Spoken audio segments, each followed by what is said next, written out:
Well, hey everybody, and welcome to episode 427 of the Hollywood Picture News. I'm Lauren. With me, as always, is RDT. Hello. Hi. So, as you can probably tell, we've decided to pivot formats just a little bit. For personal reasons, for time constraint reasons, this seemed like the best option. So here we are, streaming to you live. Yeah. And then we'll go to some sort of VOD and post that on socials and whatnot. But this is the new format. I hope you guys enjoy it. Yeah. I think it's going to be great. I'm excited. How you doing, buddy? I'm good. How are you? Oh, you know. The world hasn't ended yet. Not yet. We'll get there. Yeah. You just got to make it to, Newsom 2028, man. That's Oof. it. Just make it 4 more years. 4 more years. 4 more years. 4 more years. 4 more years. I'm like, I see myself over here. I also see myself over here. Should I not be watching my own stream? Probably not. I mean, I am, so that if, in case, someone comes in and types butt, I can respond to them. Whoever did that is charming and good looking and me. All right, I'm going to close this out because it is messing with my brain. I'm sorry it's messing with your brain. I'm used to seeing multiple versions of me and whatnot. Oh, now, like, when I get fidgety or I yawn or anything, people are going to be able to see it. Yeah, I just watched you do it right there. Damn. All right. God, I haven't even showered today. Who showers anymore? That's true. I mean, I guess some people do. How am I? I am 2 months out from my wedding. So that's how I am. So doing great then. Yeah. The professor and I checked a lot of boxes this past weekend. Getting shit done. Good. Check them boxes, man. Yeah. Gotta. What do we gotta do? We gotta figure out a cake situation. Gotta figure out the marriage license. Okay, those are all very important things. Yeah. But ceremony venue confirmed. Everything. Reception venue confirmed. Photographer, DJ confirmed. Caterer confirmed. Like, is the DJ gonna drop sick beats? We're putting together a playlist. It's gonna be pretty dope. I do love a dope playlist. Yeah. I am excited. For this wedding. I think you're gonna have a good time, Lauren. I mean, I don't have a good time anywhere, so. But I don't think that's your wedding's fault. No, not at all. It's mine. Solely on me. You don't have a good time, but you bring a good time. I am pretty great. You're fun at weddings. I am fun at weddings. I like a wedding. I do. I like a wedding. Yeah. Which is weird because I'm not married, but I like a wedding. You're not married. But, like, you are. I mean, we are. Not, but you are. When we explain each other to people now, it's just husband, wife. It's just easier. But you do the wedding thing. You pay a lot of money up front, and then you get some of that money back in the form of gifts. Yeah, and there's a tax break, but neither of us are in a good bracket right now to. No. Oh yeah, we're gonna do all that shit for that to mean anything right yet. So yeah, taxes next year are gonna be weird. Yeah, you might want to get a tax person. We've been talking about getting a financial guy. Lauren and I invested. Did I tell you? Yeah. Who are you? I know, right? Planning for the future. I got a 401k going. Weird adult. I don't even understand. With the new agency, started that up, and then took $100, invested. Guess how much I got? $101. $106. Yeah, there you go. Look at you. 6% though. That's pretty good. You're up. For somebody who's never invested in stocks before, yeah. I made 6% ROI. Return on investment. All right, I did know that. That's hey, crazy. Man, we went and did degenerate gambling 2 weeks ago, and I did all right. I wasn't on top by the end of it, but I only lost about $8. Oh, that's pretty good. Anybody win big after the professor and I took off? No. Everybody lost all their money. All right. Well, as long as you had a good time, didn't lose your house. Didn't. Although Jamie J was there saying he'd loan shark everybody. My That's a old good time. my old friend from Chaotic from the wrestling company. That was a fun Sunday It afternoon. was fun. I'd never bet on the ponies before. Me neither. I'd never bet on the ponies before. All right. Cool. Yeah. Wanna get into it? Yeah, I think we should fight. Let's get into it. Yeah. Fisticuffs. Sure. We can fight fisticuffs. I was trying to open like there's all these things that oh my god, what have I done? What did you do? Nothing. I mean, it's the stream's fine. It's That's good. That's healthy. just trying to open chat to see how that works. But, you know. Yeah. You ever been in a fight? Not like a real one. Because I'm like, you've worked door, you've been at bars, you've been drunk. Like, All those things are true, yes. All Yeah. those things were true last night. yeah. I have removed people from the bar. I did I did put a guy on the ground when I removed him from the bar. Oh, I've heard that story. Yeah. When I was in high school, I did get punched in the face, so I wouldn't necessarily consider it a fight because I lost big time. Fair. Yeah, I mean, there's been scuffles at like bars and stuff like that, but never like fights. Third grade, I got into a fight with Corey O'Brien, pushed him on the ground and sat on his head Yeah, until our first grade teacher came running from the other side of the playground screaming that I was going to kill him. like don't kill him, but I was not a small child, so a not small child sitting on the head of another actual small child, not probably the best thing in the world. not good. Wasn't No. a good idea. That was to date the only fight I've gotten in. Do you think that is how Martin Mull passed away? Absolutely. I think a chubby 10-year-old sat on his head. That's not good, Mr. Mull. You shouldn't have done that. You shouldn't have instigated that fight with that 10-year-old. Look, man, you fuck with the bull, you get the horns, Yeah, you fuck with the mustard, you get the kernel. Yeah. See what I did there? How did Martin Mull pass? Probably some sort of disease because that's what seems to happen. Valiant fight against a long illness. So that means cancer. Usually. Or if it was like, if this was an episode of House, it would be 17 different things and then cancer. Yeah. Never lupus, though. Never lupus. I think in the final season, it actually was lupus in one episode. The lady rewatched all of it in her downtime between gigs. Oh, how'd that go?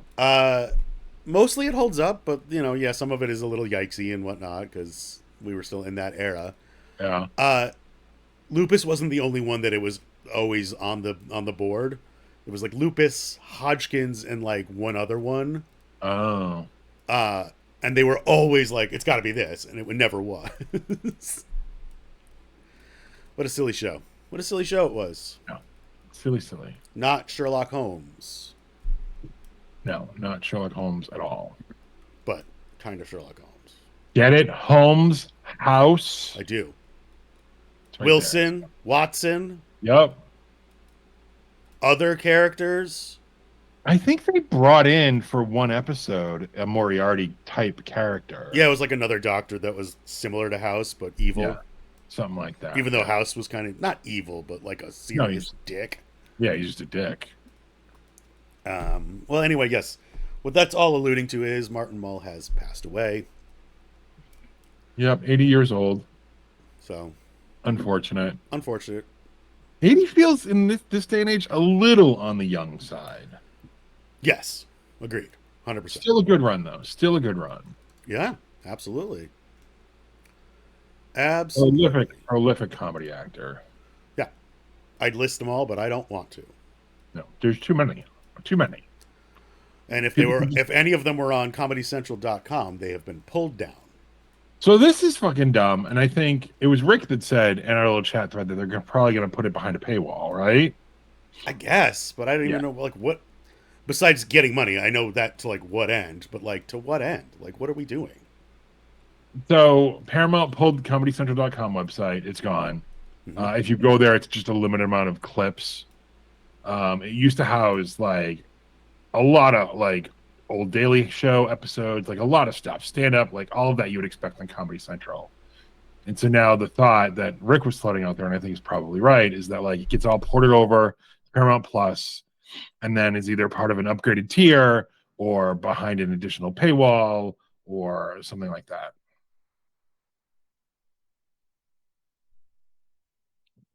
That is dumb. Did I lose you? Oh, sorry, I was typing in our chat. Oh, Just saying, remember to follow and subscribe. I'm trying to do all the things that oh yeah. the kids Smash do. that bell. You can smash that bell for alerts. You can do it. Why not? Yeah, yeah. Or don't. You know what, man? You know what? Just gonna move over here for just a second. You don't have to do that. If you don't want to do that, you don't have to do it. But I would like it if you did. I have to set it up for you, and I haven't done that yet. So Oh, well, fine then. I can do look, this. look, we're new. We're doing this. I can also I can go over here and do that. Move here. Yeah.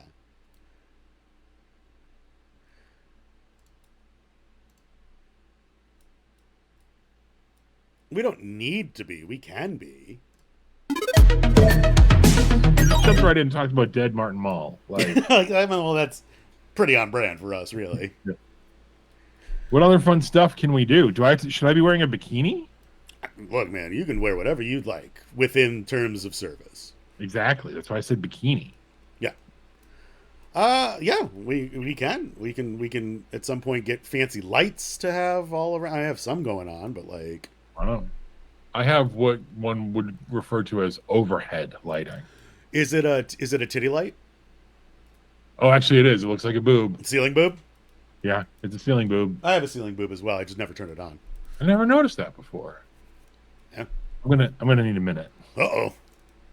Let's go back into this one then. Give some time. Oh boy, that was close. All right, we're coming back. None of this Hey! is gonna make sense to anybody who listens to this in the future. It's good. It's good. That's to force them to watch it on the old YouTubes or whatever. Yeah, watch the stream. All Yeah, right. you can't cross them. You can't cross the streams. Anyway, Paramount has pulled basically everything from ComedyCentral.com. They've archived it and it's gone. Not just Comedy Central. It was like MTV, I think, and a couple others as well. All their Viacom stuff. .coms. Well, Viacom does not exist anymore. It's Paramount Global, sir. Right, but like everything that was formerly Viacom. Correct. I'm just trying to make you technically correct, which is the best kind of correct. That is true. That is true. AI will do that for us, though. Am I allowed to swear? Yeah. Fucking A right, man. AI. So here's the thing. I kind of use AI sometimes. I know. I do. It helps me with emails to clients. I'd have to look into this because now that you asked the swearing question, I'm pretty positive we are. But I don't know if that'll get us, like, again, we're not monetized, so it doesn't really matter. But if that gets us demonetized for whatever reason, all right, I'll try to not swear. Whatever. I don't care. We're not making, like, we're losing money on this venture. We're never making money on this venture. Yeah, that is true. This is our boat. Oh, God. Best day in a guy's life is when he starts a podcast. That's right. That is correct. You do use AI. You're actually behind this. You made an AI-generated Al Michaels because you're a big sports and sportscaster guy. I am a huge sports enthusiast. Yeah.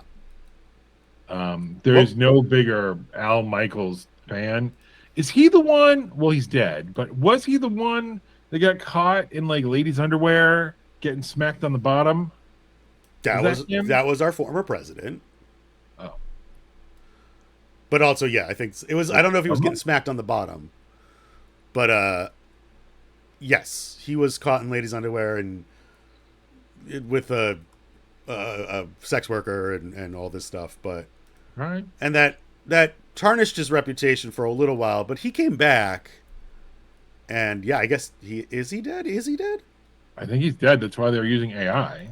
I mean, I guess that makes. He's also old as shit, so that could be the other reason they're using AI. But here's the thing: we don't need AI Al Michaels to do Olympic recaps. A, Bob Costas is still alive, and B, just don't do it. Like, oh, Al Michaels is also it's Al Michaels and Bob Costas in basketball.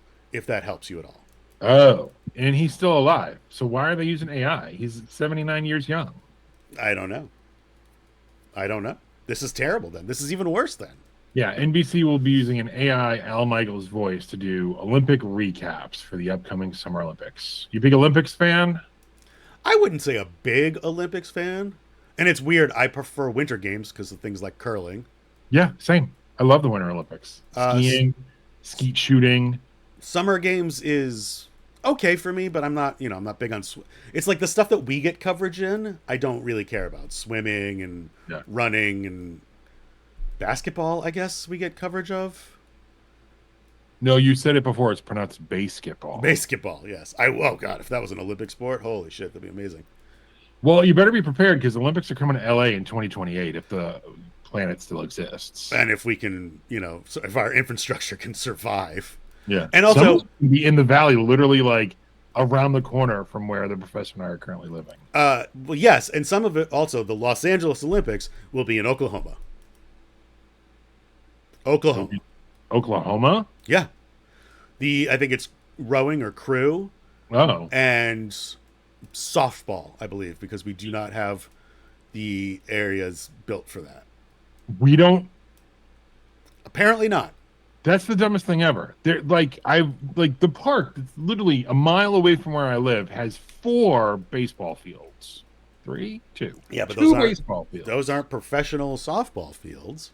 Then you make them professional softball fields. What the fuck is the difference between a baseball field and a softball field? I assume there's differences in base length and stuff. I don't know. I don't care. It's just I'm all for it, but I'm also like terrified for 2028 because the city's going to implode. I think more the country, actually. That is going to happen sometime in November, but yeah. Well, then I guess in January again. Yeah. But at least we'll have that Christmas season in between to feel uncomfortable. Yeah. Say goodbye to our families. Yeah, exactly. Perhaps go see a movie at the Alamo Drafthouse. Well, as long as it's a Sony production, yeah. They're going to still do other movies, right? Like you have to. Like they're not going to make any money because Sony movies suck. So besides the Spider-Verse movies. Yeah. Sony has bought the Alamo Drafthouse chain. The Alamo Drafthouse is a little different. It's only milk. Yeah. But it's all on draft, so it's super cold. Well, it's all on udder. That'd be an interesting shake place where the milk is all on draft. Yeah. And the draft's, to your point, are shaped like an udder. And well, yeah, you have to do it like a Guinness, right? Draft, like the nitro. You know what I mean? Yeah. There's no carbon. Hopefully, there's no carbonation in your milk. If your milk is bubbling, you got bigger problems. Ooh. I mean, look, I'm glad the theaters are being saved. I don't necessarily love the idea of Sony owning them, but this used to be illegal. Like up until 10 years ago, 5 years ago, it was all part of the studios could not own movie theaters, right?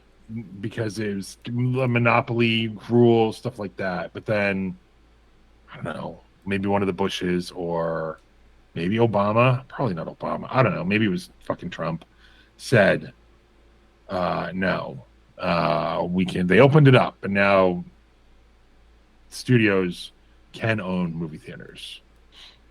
And I'm so glad we did this. It's great for everyone involved. It's not. It's fine. It's whatever. That's why Netflix can own the Egyptian and... Yeah, and Amazon can own that theater, the Culver Theater down in Culver City. Yeah. So... I assume Disney owns some. Not yet.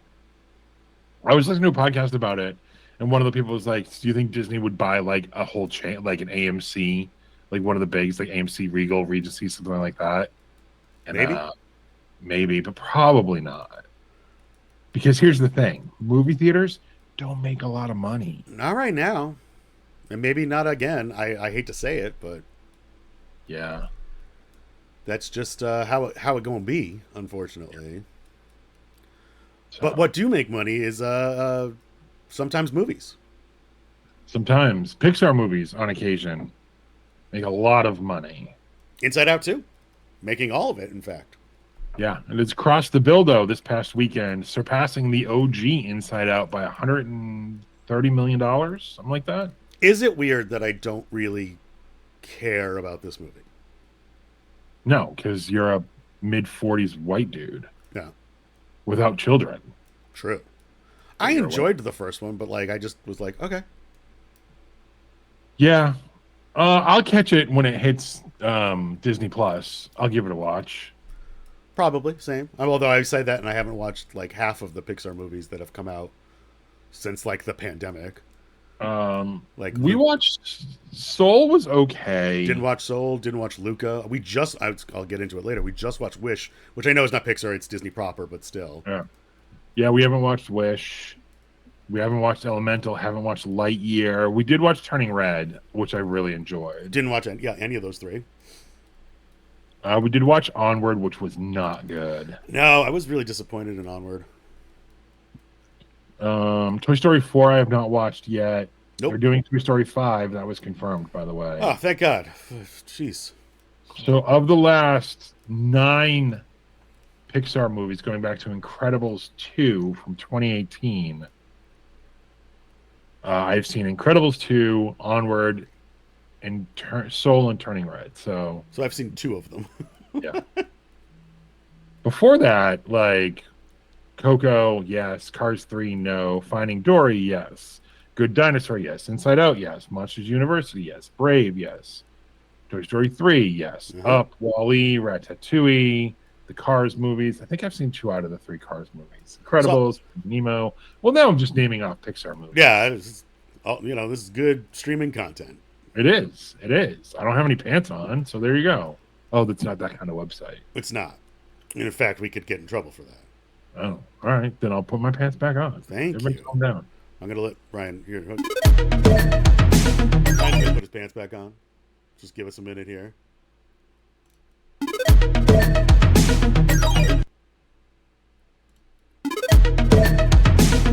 When we went to We'll Be Right Back, they could not hear me.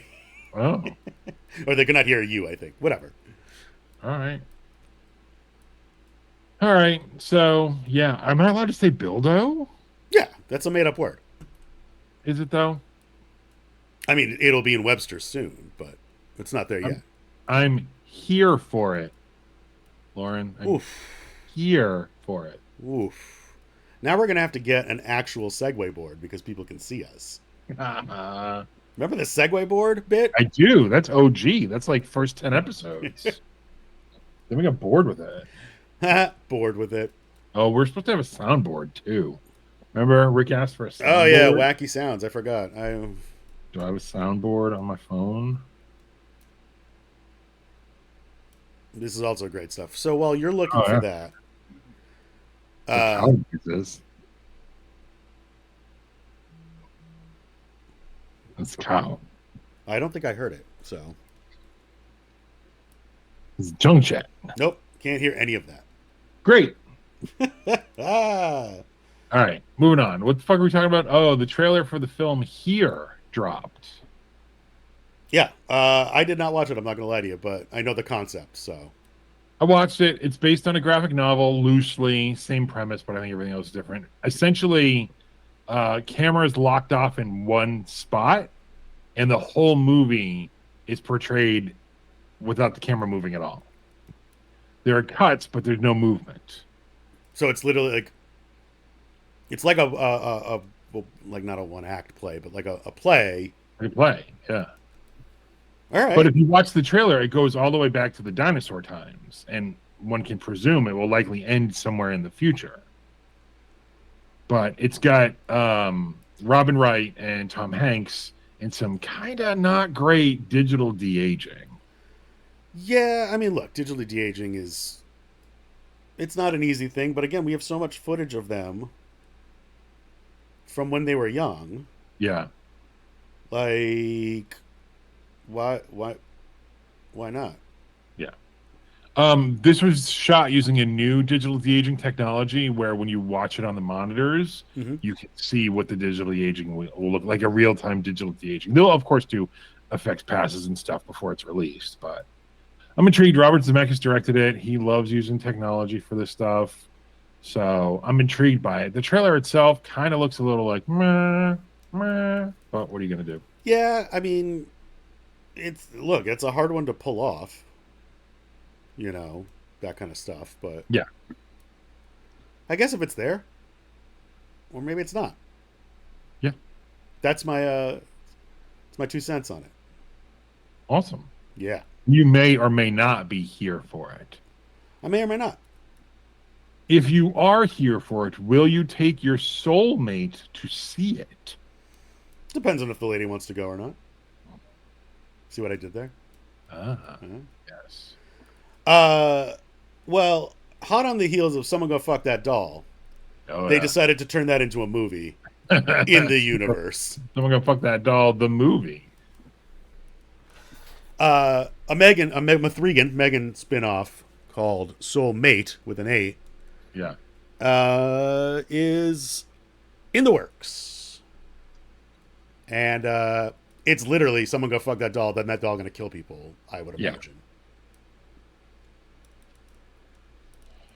What do you think? I did not see M3gan. It's pretty okay. It's fun. See the rated cut, not the unrated cut, so there's less pet death. All right, fair enough. Of course, I've been asked what I want to eat, so this is a fun thing to do in the middle of the stream. What's for dinner? Los burritos. Ah. All right. So I'm trying to figure that out at the same time. That's fair. Which, again, great streaming content. Yeah. Well, Lauren, here's the thing. Nobody's watching. Yeah, but they're going to watch later, and that's the point. So I can say it now, not that it'll matter, because when you're listening to this later, there won't be a way to tell me this. But chat, what do you think I should eat? Well, I've heard you're eating burritos. Yeah, that's what they do. Also, I've done some research. Yeah. According to the internet, you can use the F word, swear, and curse as a Twitch streamer as long as they're not being used to harass or discriminate others. Fucking A. Yeah. What? Yeah. Yeah. You're bad at swearing. I'm not good at it. That's true. Yeah. You just, you have to be nice with your swearing. You can't be mean with your swearing. I've never been mean in my life. That's funny. Oh. What? What did we decide? What's for dinner? I don't know. I can't make a decision. I'm going to help you. Where are we ordering from? No, it's fine. Is the restaurant Los Burritos, or are you getting Los Burritos from a restaurant? It is the restaurant Los Burritos, but I can't focus on this right now, so I'm going to pass and then get something for myself later. Los Burritos, authentic. This is good for the stream, man. No, it's not, because no one can see it, so they're just looking at us, looking at our fucking phones and computers. That's fair. Oh, all right. How are the tacos? Pretty okay. Is the shrimp taco, is that like a grilled shrimp or is it like a fried shrimp? I believe it is like a grilled shrimp. All right, fair enough. I like both. Yeah. Not a fan of the cocktail shrimp. I think cold shrimp is disgusting and slimy. That tracks for you. Yep. That is a very on-brand statement. I get freaky with it, though, with the shrimp. You do. Do you get freaky with your soulmate? I don't. I don't care. Wow. About the movie. Like, I care about my soulmate. Hey, thank God you guys are getting married. Freaky Friday. Robots that kill you when they try to fuck you? Been there, done that. So so this is Robot Species, right? Oh, probably. Yeah. Terminator. 15-year-old Ryan fucking loved Species. Well, yeah, because it had a fucking very naked Natasha Henstridge in it. No, I think it was actually really well written and directed. That's incorrect. Marg is also in that, though. She is. She gives a blowjob. Well, who doesn't? Me? Missing out, man. What? By 15-year-old Ryan, I mean 18-year-old Ryan, because that movie was released in 1995. Wow. That was 15-year-old Lauren then. Damn. Oh, Michelle Williams was in it as a young alien. Oh, I think I kind of remember that. Yeah. Kind of remember that. How many? They made like 4 of these. And like the returns diminished so far every time. And they were already low to begin with. Yeah. Also, I think the nudity diminished in like each of them as well. Yeah. I think the first 2 went theatrical, and the second 2 are direct to DVD. Direct to VHS, perhaps.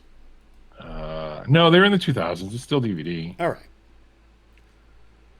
Freaky Friday was theatrical, was it not? It was, and it's going to continue to be theatrical with the upcoming release next year. Freaky Friday 2. I did see the clip of the 2 of them by their trailers. Yeah. And then doing the like Jamie Lee going in Lindsay Lohan's trailer, and vice versa. I was like, oh, that's cute. This is a cute photo op. It was fun. Like the whole cast is coming back from the original, like Chad Michael Murray, Mark Harmon, the little brother whose name I'm blanking on. Like they're all coming back for it. Great. And this is a movie that like it's another example of a movie that like the internet willed into existence. Yeah. Like it wasn't a thing a year ago, and then Jamie Lee Curtis and Lilo kind of reunited. And then Jamie Lee Curtis was on the red carpet, like, yeah, we're trying to get something going. And then all of a sudden, 6 months later, they're in production. I mean, what the heart wants, I guess. Yeah. And by that, I mean the internet. We should be willing movies into existence. We have. We're on the internet. We've tried many a time.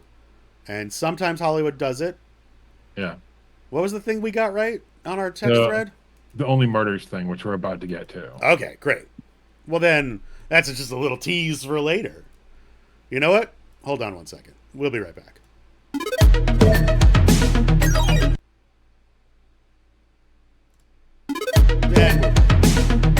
Hey, we're back. Did you decide what you're getting for dinner? Nope. I've put it off. The lady will order hers, and I will order mine separately, or possibly go get something. As 2 autonomous units. Fair enough. Hopefully your dinner prices don't go up again in the meantime. Oh, they will. Because of inflation and streaming wars. Yeah. Mostly the streaming wars, though. Paramount Plus prices are going up $1 yet again. Which is interesting because Paramount Plus has the least amount of content, probably, of all of them. Yeah, they are not great. They're a little better if you do the Showtime upgrade, but I'm not going to do that. So, I watch the Star Trek, although I completely bailed on the last season of Discovery. Oh, I need to talk about that. I forgot about that. But I do watch. That's where I watch the After Midnight, and that has become like my lunch show. Yeah, like I throw it on whilst I'm eating. And it's enjoyable. They've changed the format yet again, which I don't love. Oh, have they? I haven't watched it in a few months. Yeah, so now she opens the show with a kind of like a monologue, where she talks about internet stuff and makes jokes. Maybe does a little crowd work, depending. Okay. Then she introduces the guests and they walk on. Then they get into some games. Then they do the talk show portion. Then they do like another game, and then they finish it with #wars, which I do not like. Oh. I like the old version where like one person would get eliminated. Oh, sorry. Then... After #wars, that's the elimination game. Oh, okay. But then they don't do the after the break we'll figure out who won. They basically just have the 2 people compete, and you know who's done it. Like it's not hidden anymore. Oh, I don't love that. Yeah. Yeah. All right. Oh well. I mean, they're throwing spaghetti at the wall, seeing what sticks. Yeah, it got picked up for another season. I think it, as well as a late night, 12:35 talk show can do, I think it does okay. It's got to be super fucking cheap too.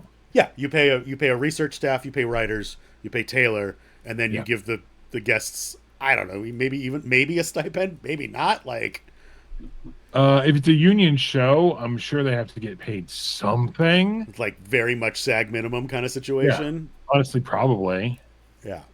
$500, something like It's that. a lot of times it's just A, comics trying to get out there, get exposure, which I totally get, and Yeah. B, just people, supporting or promoting stuff. So take that, Paramount Plus. I don't know where. I mean, I know how I got on that tangent, but whatever. I don't care. It's what Yeah. we do. It's Yeah. literally in our bio. True story. So the thing we were teasing out, Yeah, something that we got right, is Only Murders season 4, which is dropping August, I want to say. think so. We'll have within the world of Only Murders, a studio is adapting Only Murders as a movie, and so they've cast in-universe doppelgangers. I don't know if these doppelgangers are playing themselves, They are. the actor. Like it's Eugene Levy playing uh, Charles. Charles. Yes. Yeah. So Eugene Levy is playing himself, who has been cast in an Only Murders movie. It's super meta. Yes.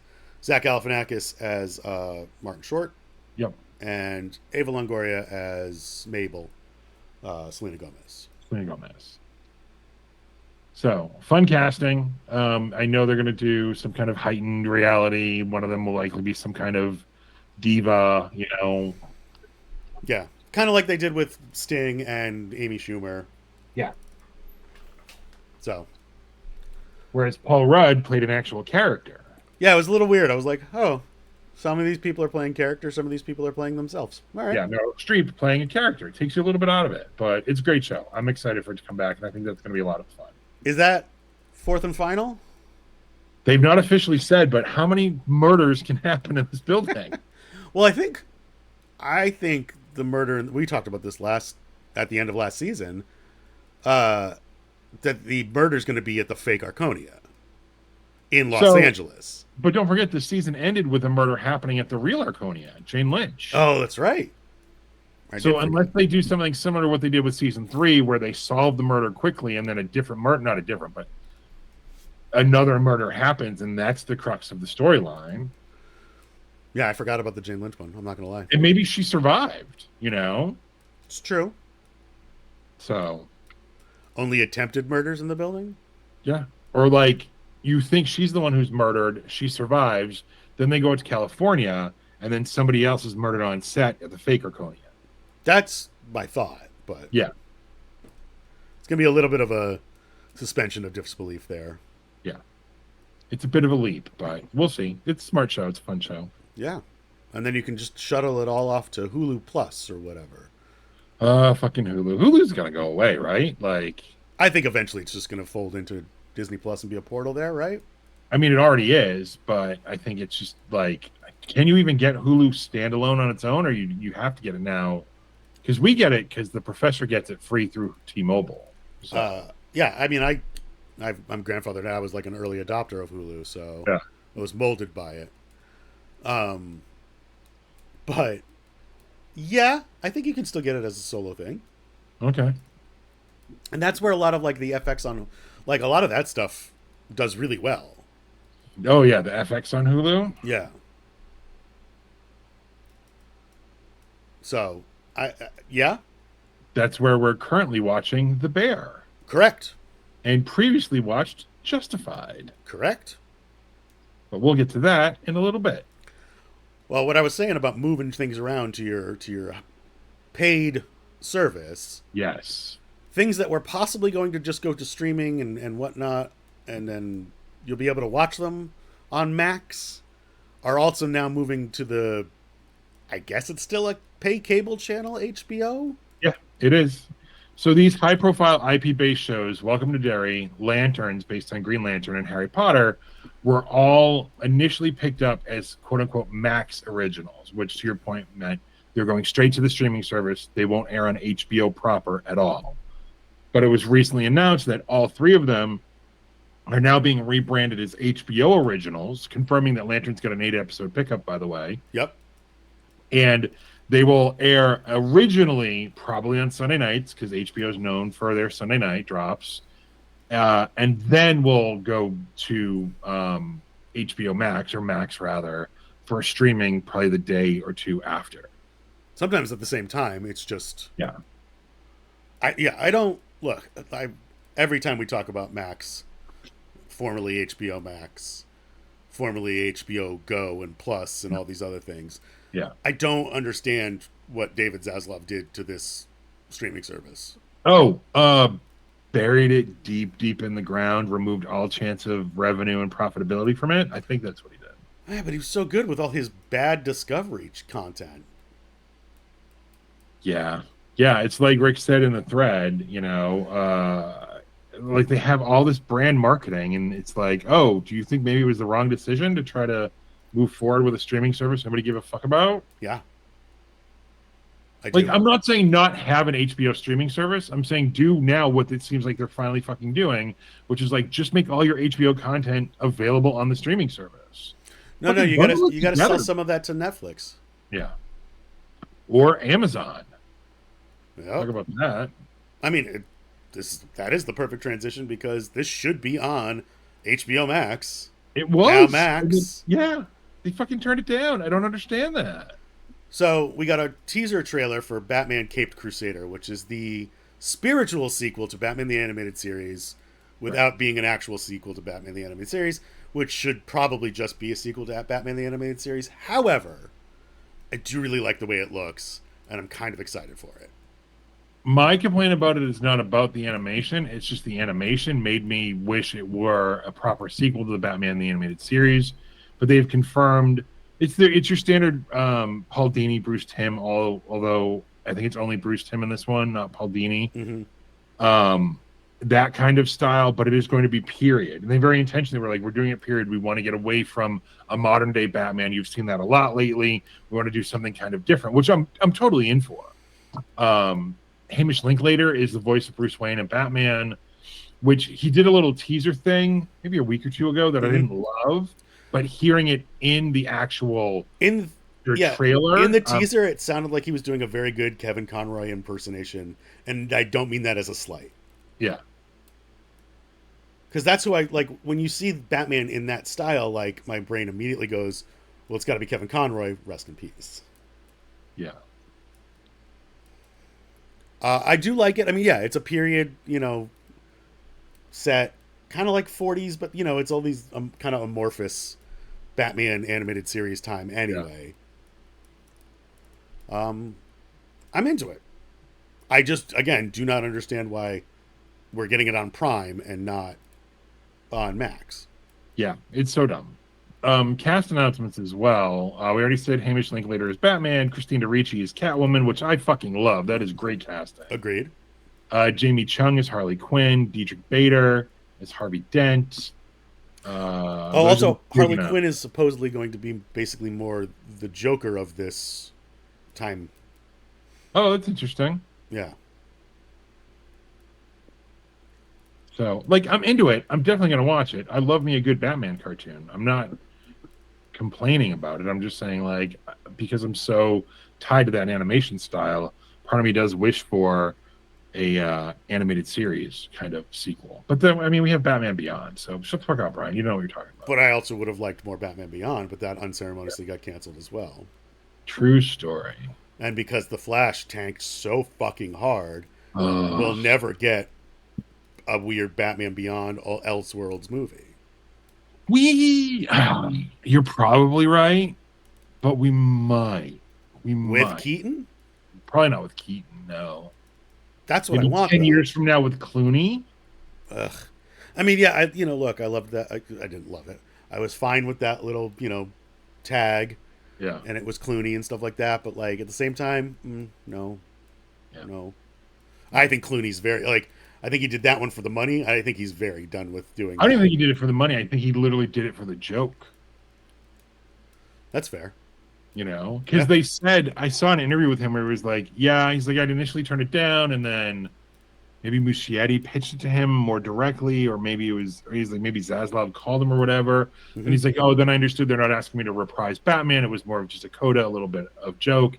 It took him half a day, and they shot it.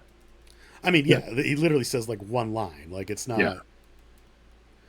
If it took more than a day, I'd be scared for them. Yeah.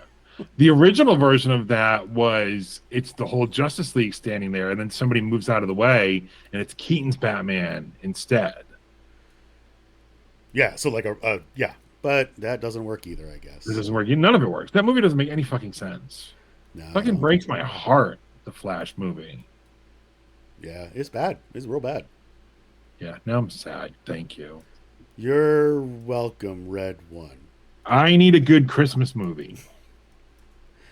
I know you were into this trailer. I was not at all.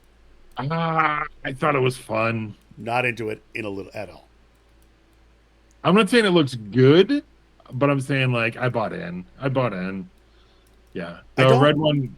Yeah, I was gonna say I just don't really love Dwayne right now. Like as an actor, maybe as a person, I don't know. We're talking about the Red One trailer. It's your typical modern day Christmas movie that's going against standard Christmas tropes. J.K. Simmons is Santa Claus, but he's all buff. Mm-hmm. And he goes missing. He's kidnapped.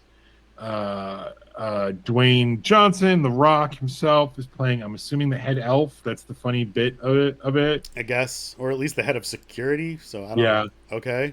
And then they bring in Chris Evans, who's like a tracker, who's considered to be one of the best trackers in the world, but he's on the naughty list. He steals candy from babies. We see it in the trailer. Oh, I think you froze. Did I freeze? Oh, it's spinning. Uh-oh. That's not good. What happened? I don't know. There you are. Oh, you're back. Yeah. Back on the Google Meet. I don't see it. Oh, there you go. There we go. Got it? Great. Hello? Live TV, everybody. Live TV. Hold on. We can fix this. There we go.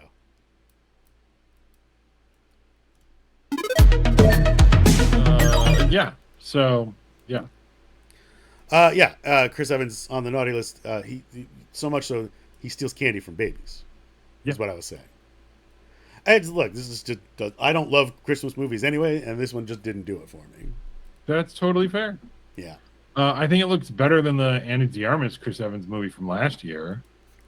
Yeah, I was fine with that, but that's because she's really hot. True story. Attractive young lady. And very talented as well, Lauren. Yeah.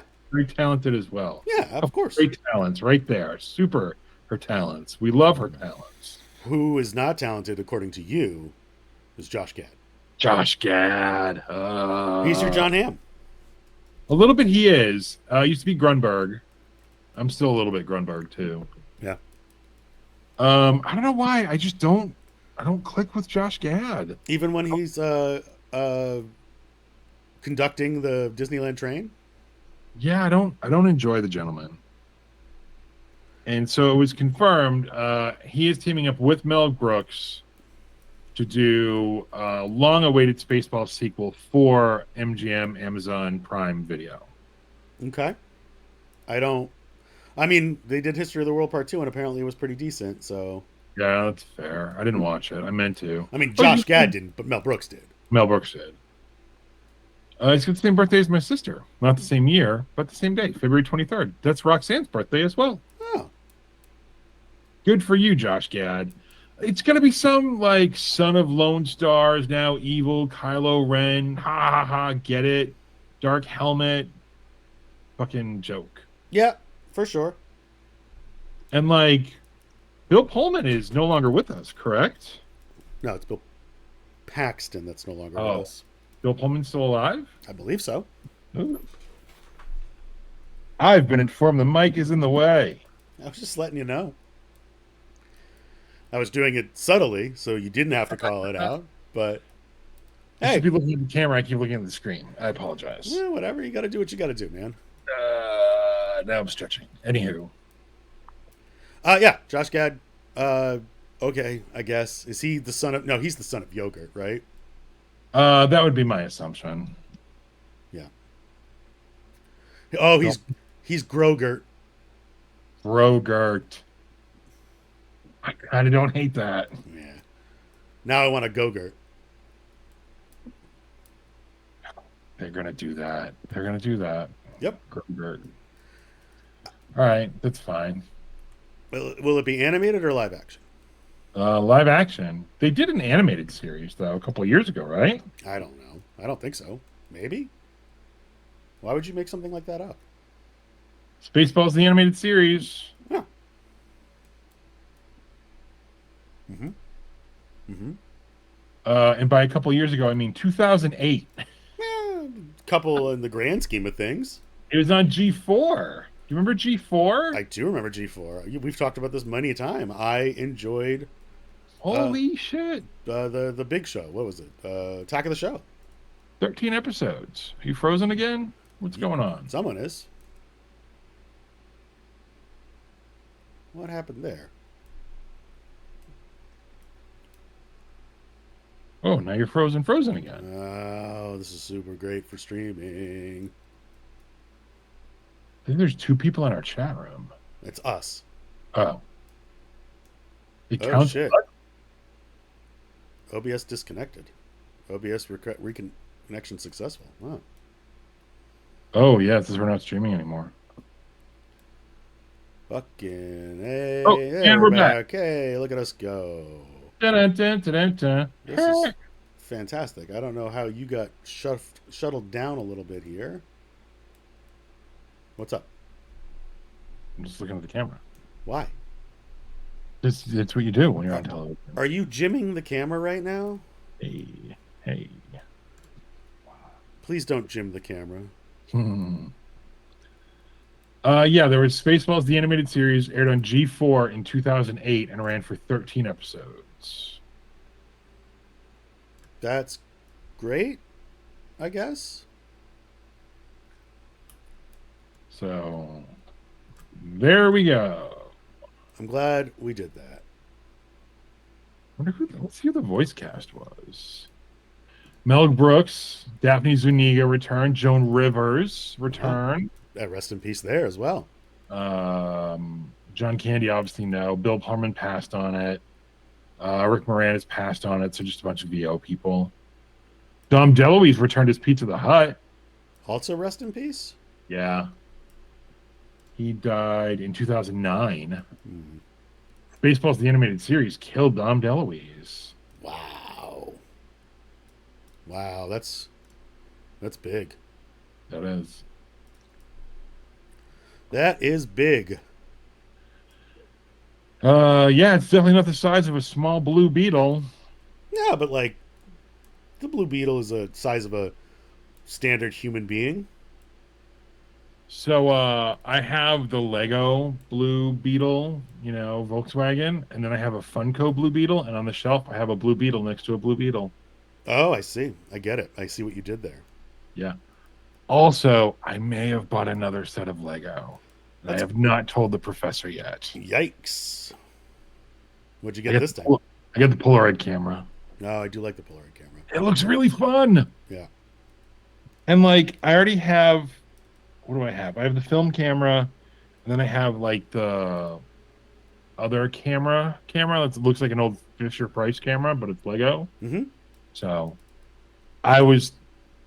we were briefly talking about the Notre Dame, and I was told I'm not allowed to get the Notre Dame because we don't have any room for it in the house. It's very big. Yes, she's not wrong. It's very big. It looks really cool, though.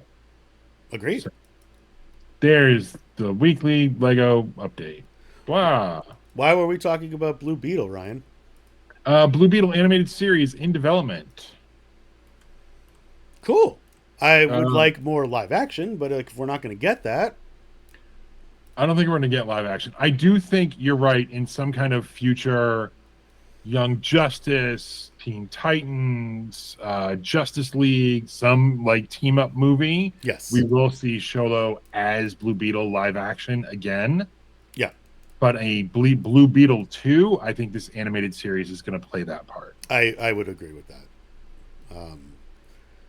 The movie did not do well. No, but is pretty decent. All things I like considered. it. I would watch it again. Yeah, I enjoyed it. I'm What do you, curious to see. what are you looking up? What are you looking up? We got to fill these breaks, man. We got to Yeah, yeah. keep it going. Beetle, it made $130 million. That is not a lot of money That is not a lot of money. because it was probably a $250 million movie. Probably not that much, but it was probably around 100, 150. Let's see what the internet says about the budget. How much did it cost? $104 million. Oof. 104. So it made $25 million, though, man. So that's a success, right? Oh, no, internet. Internet gets this wrong all the fucking time.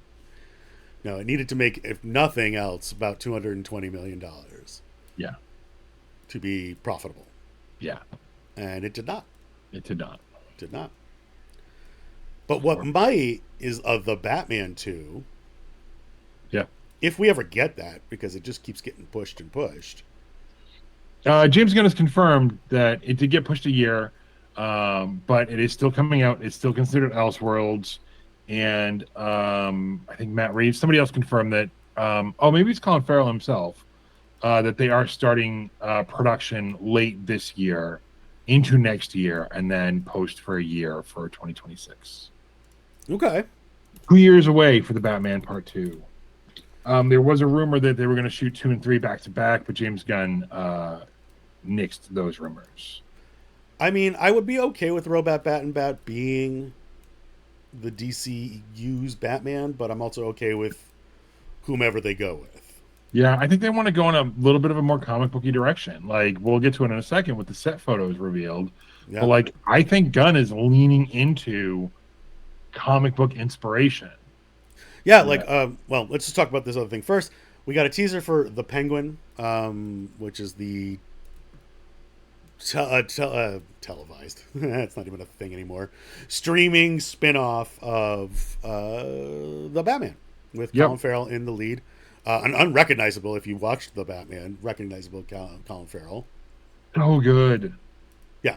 Fuck, I love that movie so much. I might watch it again. Look at you.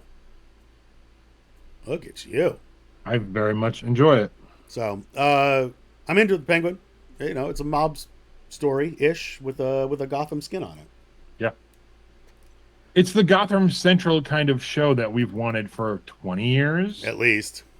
And did not get because of fucking Gotham. Correct. Bruno Heller. Oh, God, I hate that show. It's bad. Oh, it's so bad. It's bad. But what you were alluding to before is we did get some set photos from the Superman set. Yeah. And remind me next time we do this to come up with ways to show these to the people. Oh, yeah, we're streaming. How do I do that? Can you do that? How do you do that? I can, but I have to actually set stuff up, and it'll take time, and it'd be very boring for people to watch. Fair enough. So use your Googles, peoples. Yes. Yeah, they're shooting in Cleveland right now. Cleveland is playing the role of Metropolis in this new movie. Lots of exteriors. You're getting a look at Mr. Terrific in costume on set, Superman, Clark Kent, and like Clark looks different. Like he's got nerdy, bushy hair. Like I think he's doing the slouch a little bit. You know, slouch a little bit. And then the suit. I was just gonna say the suit. It's this kind of like hodgepodge of like the last 15 years of Superman costumes, and that also sounds like a dig, and it is absolutely not. No, I love it. It's got like the top end kind of feels like New 52 a little bit with like some of the patchwork. It's not patchwork, but like the lineage. Yeah, the lining. Yeah, and like the higher collar, but then the symbol, as we've discussed before, is a very Elseworlds Kingdom Come version, like style, but in classic colors. Yeah. But then he's got the shorts, which is a very, traditional comic book Superman. It's great. It's great. I love it. I am super excited for this movie. Yeah. And then also in one of the photos, we do get a little bit of Mr. Terrific, and he's wearing the Fair Play jacket. He's got the T, let's say mask, but it's paint like on his face. Like somebody out there said it looks like he's got a Maxwell Lord logo on the jacket. So people are wondering if like you're going to see corporate sponsored heroes in this version of the DCU. It's not Booster Gold would be a good one for that. Yeah, absolutely. I'm into it. Look, I trust Gunn when it comes to this kind of stuff, that he's not going to fuck it up. There's been rare missteps from him, mostly just saying that The Flash was the greatest movie of all time. Yeah, I think that's him just towing the company line a little bit. It's gotta be. Whoop. Hold on. Wow, that's good that comes through. What happened? Because I'm using Google Meet, because whatever, you could hear the phone ring when my phone rings. Oh, Live TV, everybody. that's hilarious. I didn't hear it at all. Yeah, but it showed up in the. I could see it moving. That's fun. In the mixer. Whatever. What do we got left? We got Marvel to talk about. Yeah, hit us up with our Marvel news. Well, if you're going to go down to San Diego for some ungodly reason during Comic-Con, you could see Marvel's presentation in Hall H. If you could get tickets to Comic-Con. Comic-Con is currently sold out. Badges no longer available. Even professional free badges. Nope. So, that's okay, because you'd just be able to find a place to stay down there and yeah. Hotels are running $1,000 to $1,200 a night per person. Awful. That is insane to me. I've never seen anything like that. Also, while Comic-Con is cool, it is not worth that stress or that money. No. At all. No. I don't. I will be down Comic-Con adjacent for an activation that a client of ours is doing that I cannot talk about until we get a little bit closer. But yeah, I was doing all that research. And yeah, trying to find 6 hotel rooms nearest to the convention center for 4 nights, 4 to 5 nights, came in $25,000 to $30,000. That's too many thousands of dollars. Yeah. So yeah, we're all going to be bunking up in an Airbnb about 3 miles away, which isn't terrible. But no, that won't be that bad. $8,000 for an Airbnb. In the '60s, that would have only cost you about $30. Yeah, true story.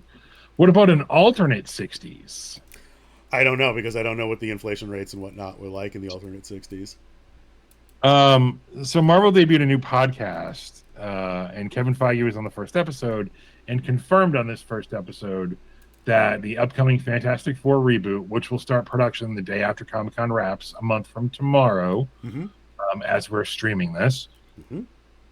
He said the fans, they noticed the teasers out there, the little Easter eggs they try to drop, and yes, it will. The Fantastic Four will be set not only in the 60s, but in an alternate universe 60s. It's like I don't like either of those things for this. I don't, not at all. We've already done the Fish Out of Water from the Past twice now with both captains, America and Marvel.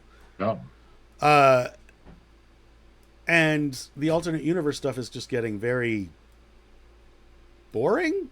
Yeah. Whoa! I sneezed, but I muted. Did it still come through? It did not. I appreciate you muting it. I get it. We're still doing the multiverse saga because we have to finish it up. We're kind of pot committed, as it were. Yeah. But did they have to So the theory is that Fantastic Four will be relatively standalone, but then will lead into what will become Secret Wars Part 1, since it's no longer the Kang Dynasty. Right. Because of reasons. Yeah. And so I think with their Hall H presence, there's going to be some kind of... I was talking to the professor about it. She's like, oh, will they announce Kang recasting there? And I'm like, I think they're going to play that a little closer to the chest, push that a little under the radar, but I think they're going to announce the new Avengers team or something big like that, or I think that the 4 of them are going to be on stage at one point for sure. Yeah. Oh, absolutely. And then I think they're going to tease out who the cast of the next Avengers movie is going to be.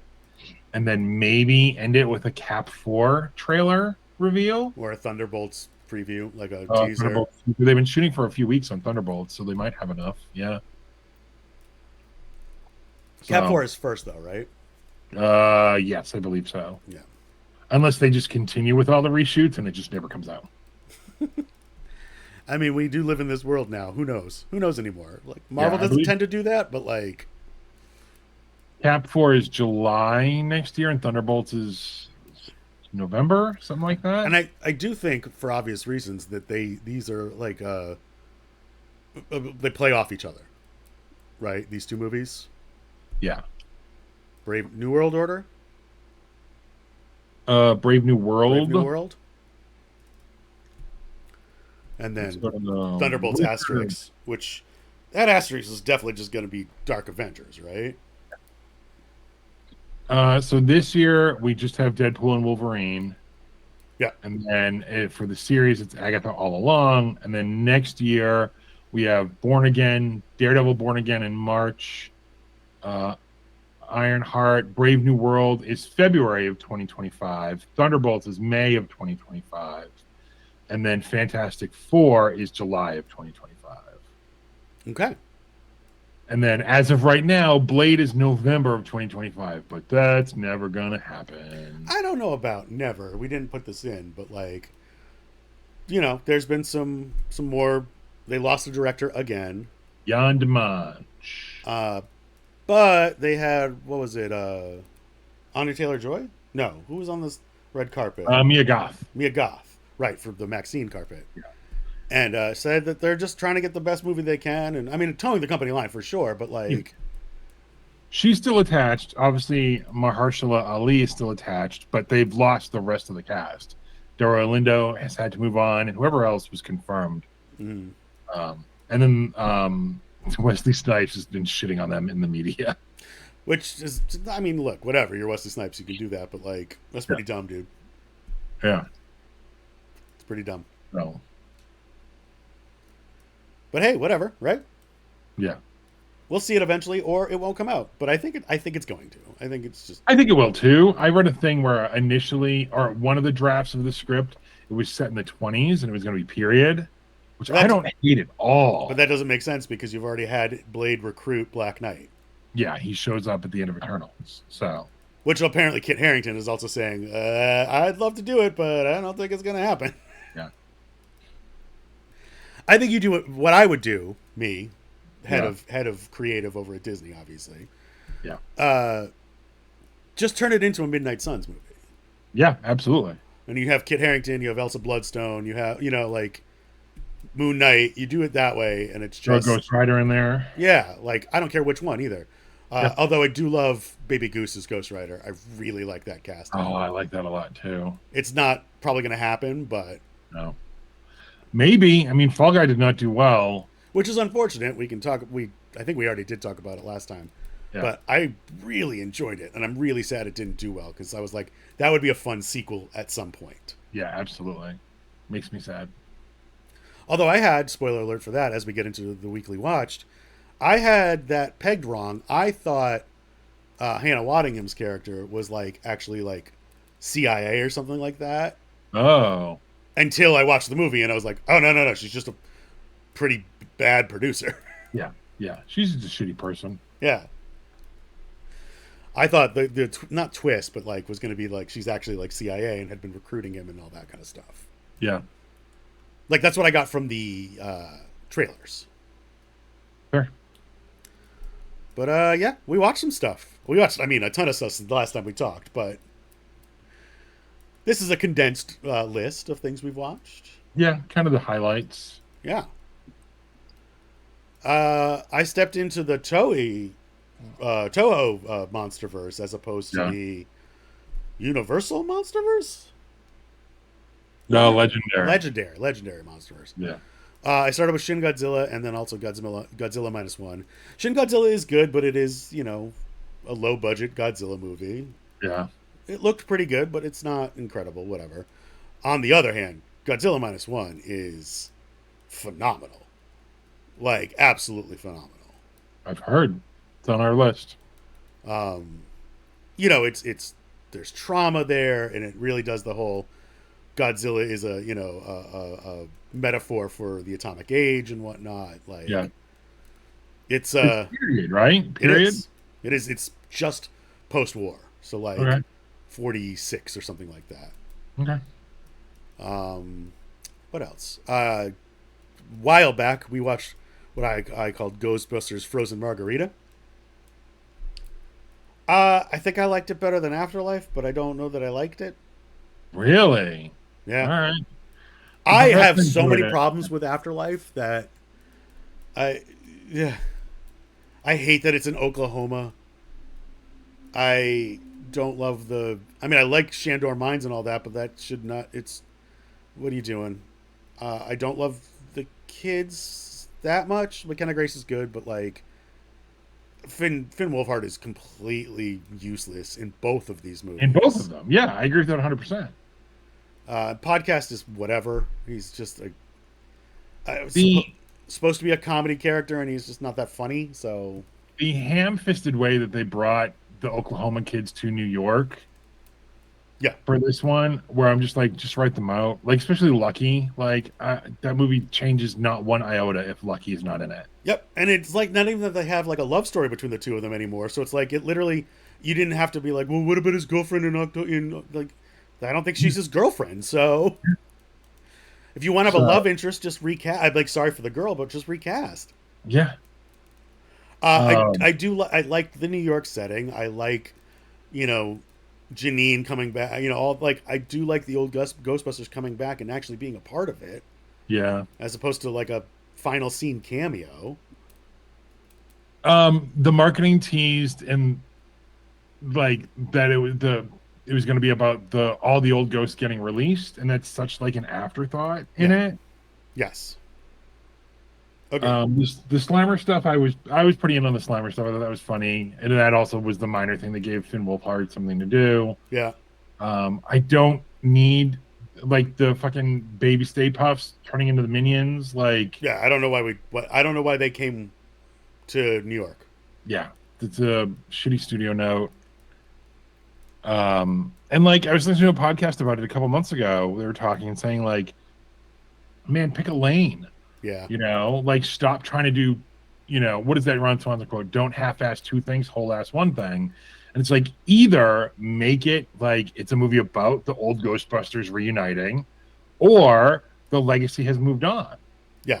And like, Also, pick a lane in like I understand that Ghostbusters and Ghostbusters 2 are comedies, yeah, but this like it's like a Beverly Hills Cop 3 situation, right? Where I'm like, you're doing too much comedy in your quote unquote serious movie, or yeah, vice versa. It's like I understand it's got to be funny because it's a Ghostbusters movie, but like I don't know, I missed on that. But yeah. still, overall, I still think I enjoyed it better than Afterlife.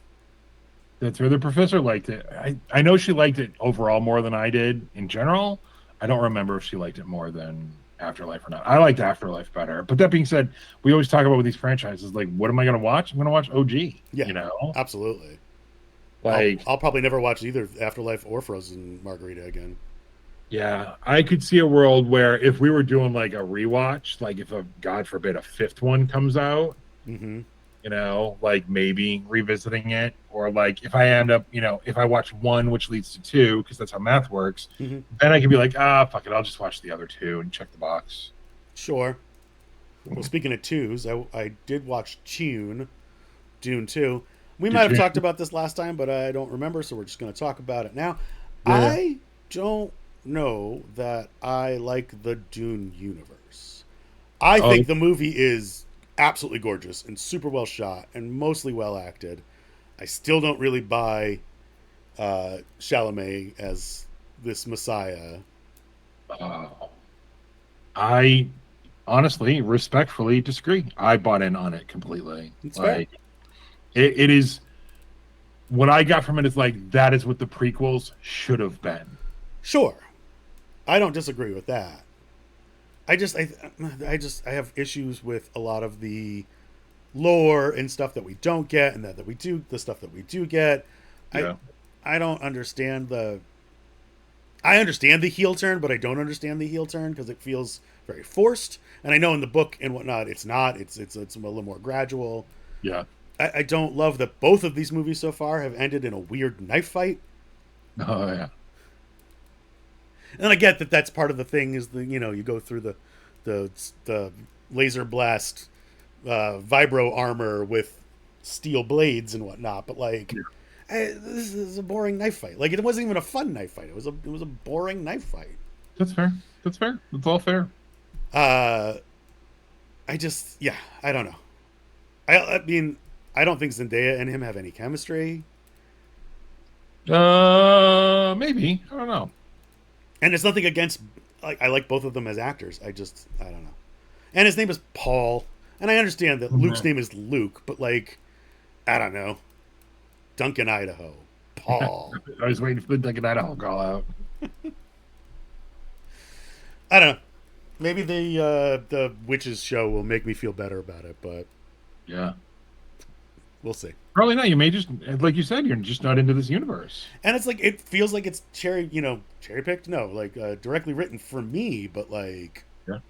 I don't know, just not feeling it, man. Totally fair. We mentioned it earlier. We did watch Wish because the lady wanted something like sweet and whatnot. It's as a movie. I think everyone has said this. As a movie, it is very mediocre and fine. Yeah. But all the Easter eggs are a lot of fun Okay. because it's their 100th anniversary movie, Yeah. and so there's references to all of Disney Animation's previous movies, and that's fun. That's fun. Nice.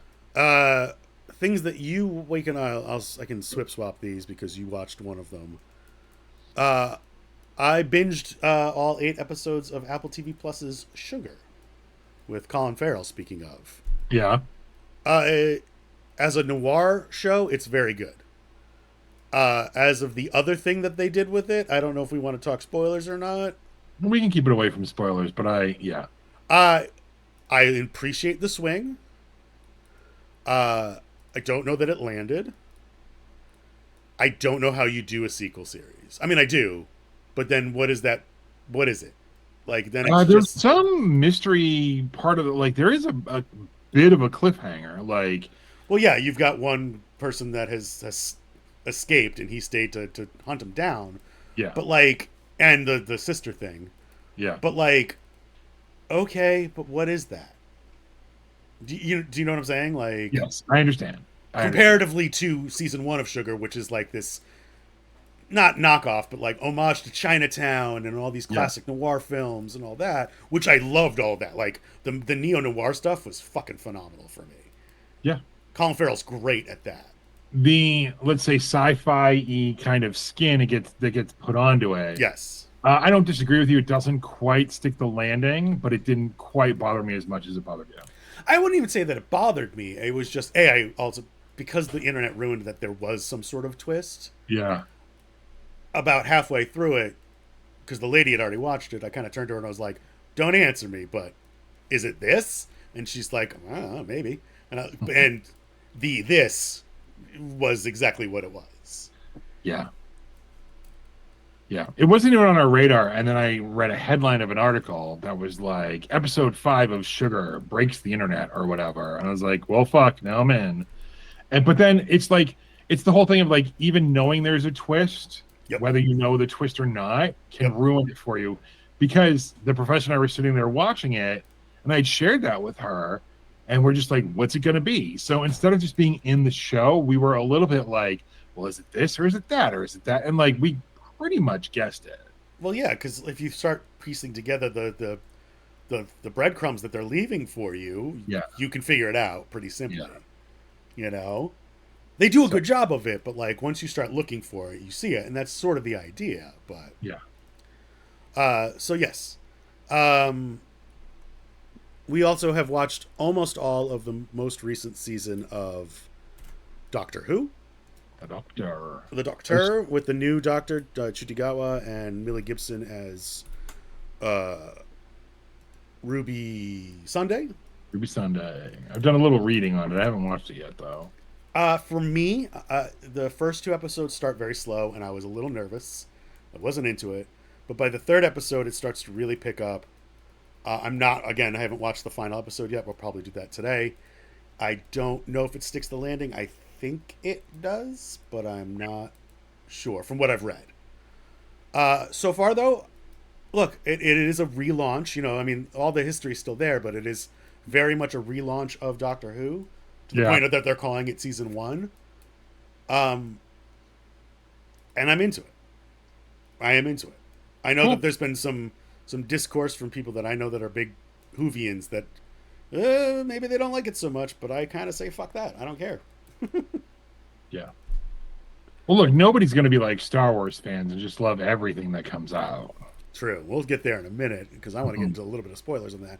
And then the other thing I watched besides The Acolyte was Hitman over on Netflix with Glenn Powell, and it's certainly a movie.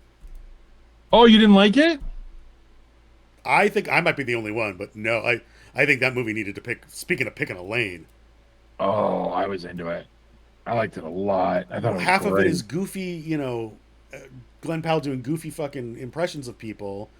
Half of it is a dark, dark comedy. Yeah. Half of it is this weird love story. I mean, look, what's her face from Andor is very easy on the eyes. Yeah. And Glenn Powell is too, for that matter. But like, too many cooks in that kitchen, I feel like. Well, it was the two of them. He and Richard Linklater wrote it, and it was based on, like, inspired by, like, true story. That like, real person, yeah. It didn't go quite to the extremes. And, like, if you watch through the credits, they do, very much up front are like, there was not brutal murder. He didn't murder this person, yes. Yeah. My only problem with it is, like, I think it falls apart just a little bit with that ending. Like, oh, yeah, that ending makes no sense at all. yeah, there's no repercussions. There's no lessons learned. Like, I think they're still murdering people. Oh, maybe. So yeah, did not love the ending, but everything leading up to it, I totally bought in on. I think it was fine. It was a Netflix movie for me. You know what I mean? And I like Linklater. Dazed and Confused is literally one of my favorite movies. Like, it's just it didn't hit. Yeah, sure. And then Star Wars: The Acolyte, which the internet fucking loves. It's the best Star Wars show that's ever happened. Man, TikTok, fucking, they feed me like pro Acolyte video after pro Acolyte video, and then the comments are just fucking dumpster fires. Yep. But then, like, I'll get fed legit criticism of Acolyte, and I'm enjoying the show. We can get into spoilers in a sec. It is not without its flaws. No, of course not. But, like, all the nerd fucking breaks canon. Nothing it has done is broken canon. And if it does break canon, George broke canon constantly. Like, canon means nothing. My favorite one, and this treads on spoilers, so maybe we do a quick little spoiler alert. Sure. Spoilers, Acolyte spoilers in 3, 2, 1.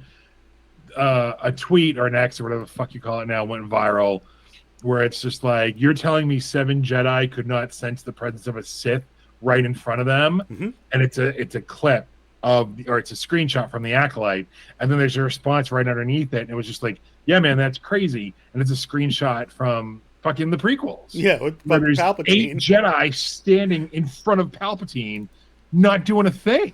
2 of them rescuing him on a fucking crashing ship. Yeah.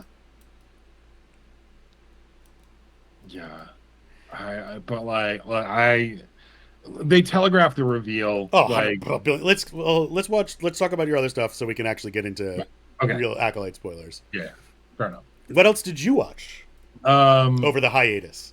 I finished Disco, Star Trek Discovery, its final season. I made it to the ending. Overall, super stupid fetch quest season yet again.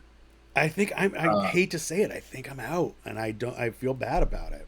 Here's the thing: you can probably skip the whole season and just not even watch the whole final episode. Just watch the coda.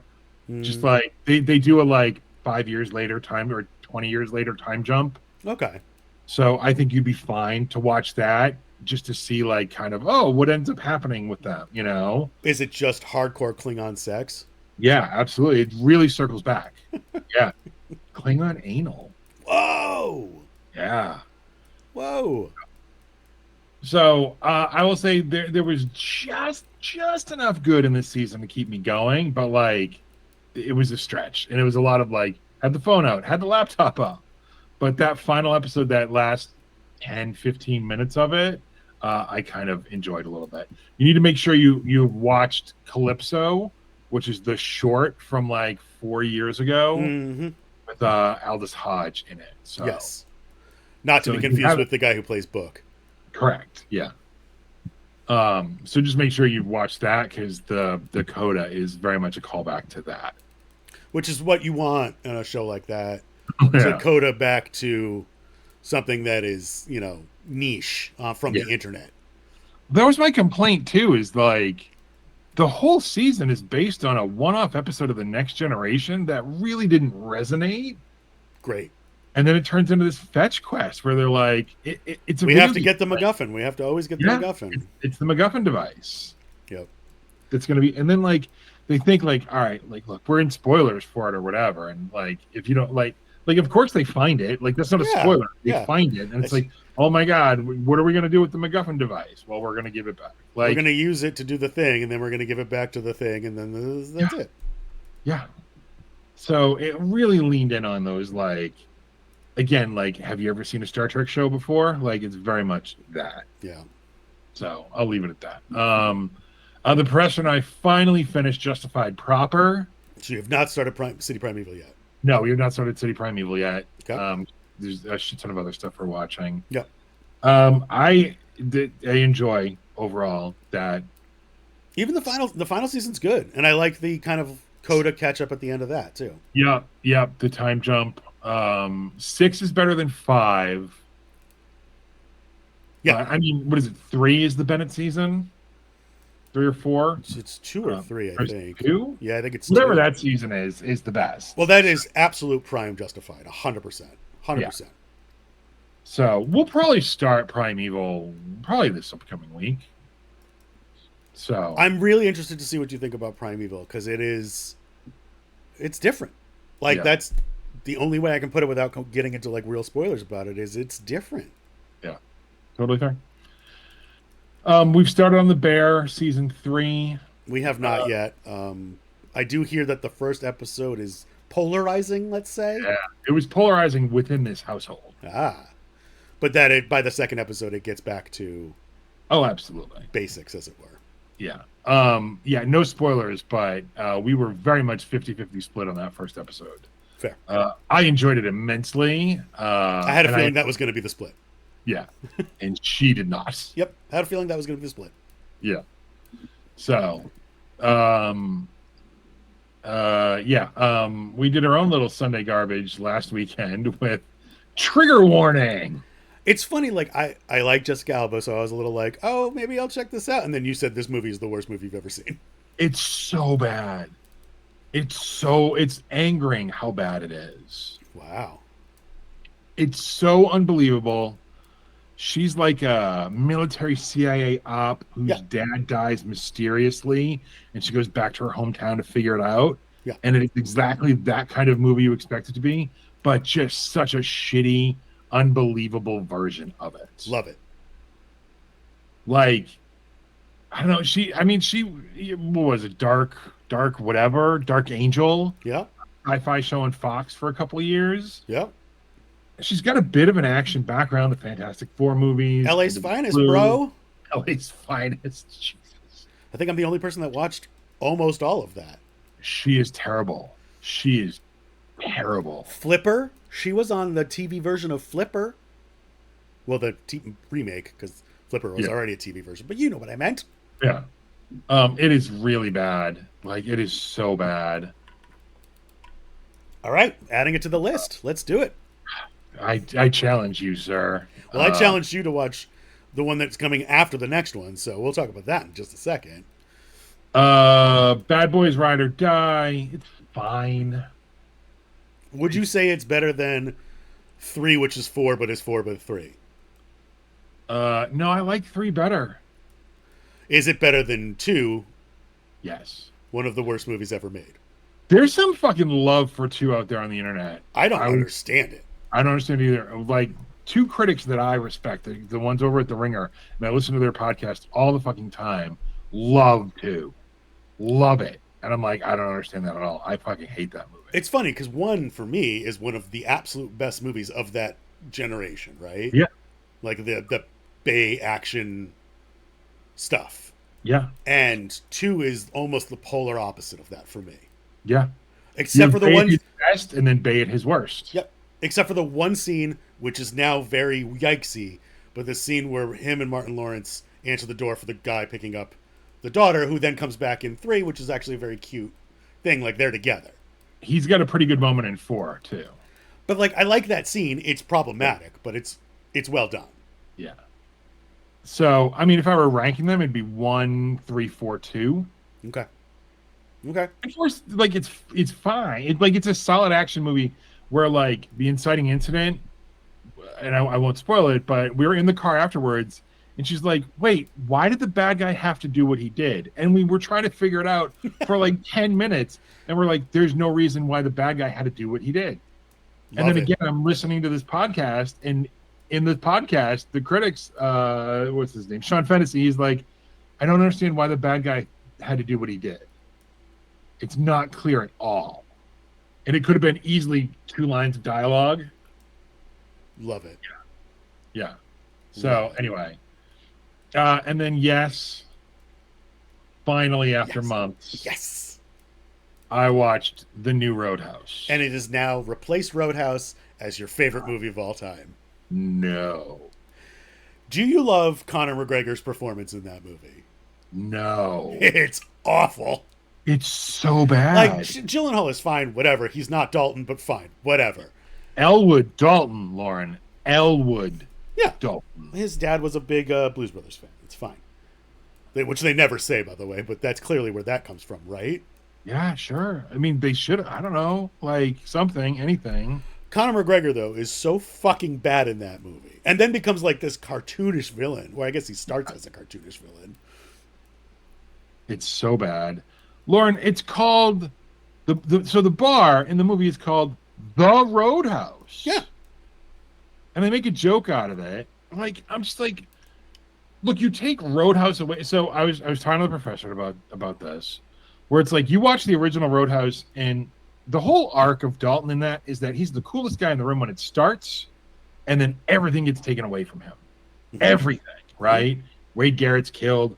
The old guy's farm is blown up. The bar is nearly destroyed. His girlfriend's nearly killed. Like, he loses it all and is like still able to come back and rip a guy's throat. And I got to rip his throat out. And this movie, you'd think the arc is going to be like, well, he starts as a loser and builds up. Like, it's Dalton Origins, right? Like, he's a former MMA fighter.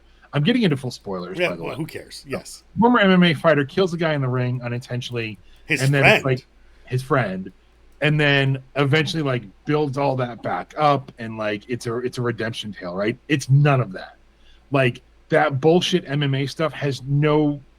It doesn't mean anything. It's just that he used the same like technique. Yeah. When he kills Conor McGregor. Yeah. No, doesn't kill Conor. No, Conor McGregor survives. Yeah. It's the other guy. Whatever. Knox. What it said was, did he have something under his arms? It looks like he just shat himself and was walking to the bathroom in every single scene he was in. I will say that fight's pretty brutal, the one in the actual Roadhouse between the two of them. Like, the action's pretty good. Doug Liman knows how to direct action. Like, it's pretty good. Apparently, they used a lot of AI and CG doubles for it. A lot of that stuff didn't really jump out for me. I knew the CG. Bad. I don't unfortunately hear about the AI part, but yeah, that was a rumor, is that they used AI doubles. So the villain's not bad. Like, it's a nice take on like not doing the old guy running the town thing. Like, it's fine. It's a young guy kind of running the town, but not really. Also, yeah, it's like just like biker gang ish stuff. I did like the one dude that he broke his arm, but then he was always like, I don't want to fight you, Dalton. Yeah. And then like he and the doctor, no chemistry at all. Nope. Just, I don't understand why she suddenly like they first meet and she hates him because all he does is fight, and then she just turns around and is like, we're going on a date. I have a boat. Yeah. It's my ex-boyfriend's boat. I do like what's her face though, Ratcatcher 2. Yeah, and she's a good actress. Daniela Melchior. I'm curious to see what she does next, but in terms of like, I will give them a little bit of credit of like, look, they wanted to do a Roadhouse remake, they wanted to do something different, they swung a little bit for it. It just, for me, did not land. No, like when I watched it, I wasn't like, yes, this is awesome, this is right up there with the original Roadhouse. I was like, this is a fine movie of what it is that you couldn't not call Roadhouse because then it is too much like Roadhouse. Yeah. Well, that's what I was saying too. We were talking about it this morning, where I was just like, part of me is like, did this script exist as an inspired by Roadhouse movie? Probably. And then Amazon just bought the rights to Roadhouse and slapped the title on it. Probably. And then renamed the character, you know? Yeah, I think so. There's no Wade Garrett in it at all. No, there is Garrett, the cowboy pulp novel character. Wade Waco. Oh, that's right. It's Wade Waco. And the second they said Wade Waco, I was like, oh, Wade Garrett's not showing up in this movie. No. There's no Wade Garrett. There's no throat ripping. Like, you asked me if Wade Garrett is in the movie when I had watched it, and you hadn't. And I was like, oh, no. Yeah. Well, I was talking to my boss about it, too. He actually kind of liked it, but he's not a fan of the original. So I'm like, whatever. And I remember he was saying, like, 2 months ago, I was like, they stunt cast Wade Garrett, right? He's like, you just have to watch it. He's like, I'm not going to tell you. And I was just like, oh, God, it just made me like... They should have. They should have. Yeah. I don't know who you put in that role, but, like... I don't know the equivalent. Because, like, Sam Elliott is 42, 43. In that movie, yeah. In that movie. Honestly, I mean, it'd be a hell of a get, but fucking Bradley Cooper. Yeah. Bradley Pitt. Yeah. Be a little older, but he doesn't look it, so... The way this fucking Dalton works is, like... the way I would have done it is Wade Garrett's his old trainer, right? Yeah. Like, it's Mickey. It's Mickey. Yeah, it was, yep. He comes out of the woodwork, but Mickey, who's got a history as a fighter as well, you know? But also maybe as, like... Corporate nothing, you know, crusty old man, you know? But, like, in his older years, did maybe start doing, like, security forces for bars. Like, security teams for bars, right? So, like, it would make sense that he's not only his old trainer, but he also has this history in being like, well, this is how you deal with a rough bar. They don't have any of the rules. I think at one point in the big fight with McGregor, he says, be nice, but it's never presented. Like, there's a way you could have done this movie as like a pseudo remake / Dalton Origins, where it's like, how did he develop the rules? And like the throat ripping, where that, like all this stuff. And they didn't do any of it. Yeah. So you're going to watch it again tonight? No, I do need to watch the original as a bit of a palate cleanser, though. Told you you would. All right. Anyway, we did our Witsit double feature last weekend. Yeah, I only caught like the tail end of one of these movies. Yeah, Flaming Ears and Liquid Sky. I don't even know where to begin. Like, just go to the internet and read about them. Like, they're very like the one I saw, and then the trailer I saw for the other one. They're very weird. Yeah. So there you go. I mean, honestly, I really have no idea what to say about them. Like, I can't speak to them. Yeah. So the professor very much enjoyed them, but she, you know, that's a bit of a new world for her with those kinds of movies. Fair. So, ironically, I will be Comic-Con adjacent when Deadpool and Wolverine is released. So the professor is going to be seeing that with a friend of ours because we'd already bought tickets. Oh. But leading up to that, we are doing what started as a conversation about what our Deadpool rewatch should be, led to we're rewatching all of the X movies. Yes, you and I had that conversation because I had originally planned to watch them. Oh yeah, and then I've watched 3 of them and then stopped completely because life got in the way. Yeah. I will say this hot take before you get into your stuff on it. Yeah. I did not hate Last Stand as much as I thought I did. I don't disagree with that. It's messy. It's fucking Ratner. But there's some decent stuff there. It falls apart in a lot of areas, but like overall, I was like, oh, this isn't as. Maybe it's because when I was sick when I watched it or whatever. But like, I think if they had picked a lane, either done a better version of Dark Phoenix, which we'll end up watching anyway and sucks, or just stuck with The Cure.